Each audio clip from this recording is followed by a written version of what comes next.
আসসালামু আলাইকুম সুপ্রিয় শিক্ষার্থীরা, তোমাদের মধ্যে অনেকে হচ্ছে মেসেঞ্জারের লিঙ্ক থেকে তোমরা আমাদের ওয়েবসাইটে যেতে চাচ্ছ, যার কারণে তোমাদের ভিডিওগুলো প্লে হচ্ছে না। আমি একটু দেখাই, তাহলে তোমাদের বুঝতে সুবিধা হবে। মনে করো আমার হচ্ছে এইটা হচ্ছে আমার ওয়েবসাইট। আমি এই ওয়েবসাইটের লিঙ্কের উপর ক্লিক করলাম, এটার কারণে আমাকে কিন্তু এটা মেসেঞ্জারে এই জিনিসটা ওপেন হচ্ছে, ওয়েবসাইটটা ওপেন হচ্ছে। যার কারণে তুমি যখন কোনো ভিডিওর উপর প্রেস করবে, তোমার কিন্তু এই ভিডিওটা ওপেন হবে না।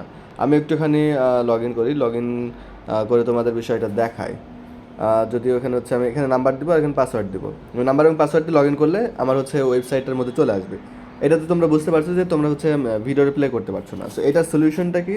এটার সলিউশন হচ্ছে তোমরা ডিরেক্ট আই এডুকেশন লিখে এখানে সার্চ দিবে, বা হচ্ছে এই আমাদের যে ওয়েবসাইটটা আছে এটাকে তোমরা বুক মার্ক করে রাখতে পারো।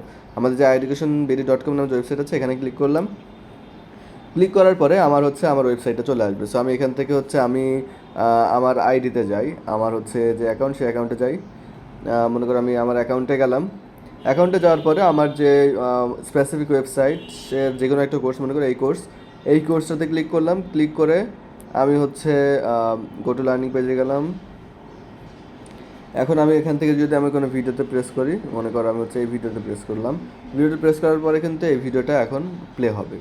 সো তোমরা যারা হচ্ছে মেসেঞ্জারের কোনো লিঙ্কের উপর প্রেস করে তোমরা হচ্ছে ভিডিও দেখতে চাচ্ছ, তোমাদের কিন্তু এই ভিডিও প্লে হবে না। এটা হচ্ছে ফেসবুকের মেসেঞ্জার যেই ব্রাউজারটা আছে ওদের সাথে বিল্ট ইন, এইটাতে হচ্ছে এক্সটার্নাল কোনো ওয়েবসাইটের ভিডিও প্লে এটা সাপোর্ট করে না। সো তোমাদেরকে ডিরেক্ট ওয়েবসাইটে যেতে হবে। এটা হচ্ছে গুগল ক্রোম বলো বা অন্য কোনো ব্রাউজারে ডিরেক্ট গিয়ে iEducationBD.com লিখে সার্চ দিবে, দিয়ে দেন তোমরা হচ্ছে ক্লাসগুলো করতে পারবে।